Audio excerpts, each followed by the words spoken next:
talk more about the trip as well as China-African ties, we're joined by Michael Clyne. He's an Africa analyst and information director at Venture Risk Management. Mike, thanks for joining us yet again. Wang Yi is making Africa his first trip abroad of the new year. What does this signify?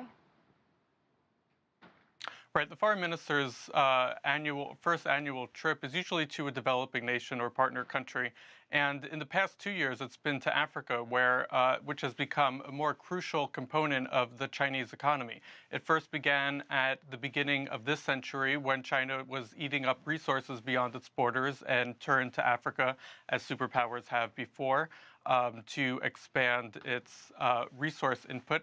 And then after the resource slump or commodity slump that we've seen now, increasingly to Africa as a market, both for Chinese-made consumer goods and also for the construction of major infrastructure projects, which are helping relieve the Chinese economy of some of this extra construction capacity. You notice that Foreign Minister Wang speaks really to underscore the mutual benefit of this relationship, because while the benefit to African economies in the short term is clear and it's clearly crucial to the Chinese economy, there's more controversy about whether the relationship benefits the African public by and large through increasingly major infrastructure projects such as the One Road, One Belt strategy.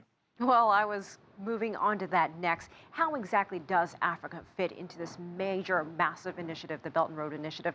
How important of a part can Africa play in it?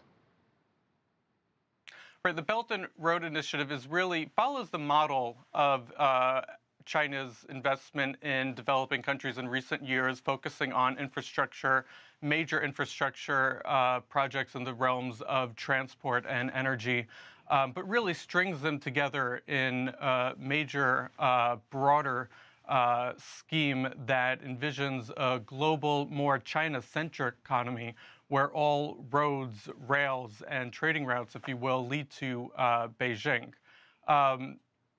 If you look at the Africa placement or the new Africa component of the One Road, One Belt strategy, it follows along the similar path that China's charted on the continent, which is granting concessionary loans to developing countries that are for projects typically constructed out of Chinese materials and by Chinese construction firms.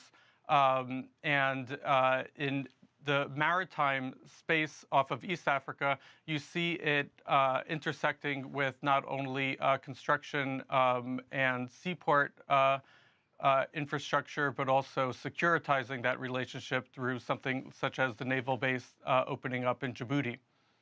All right, Michael Clyne, thanks for your input from New York.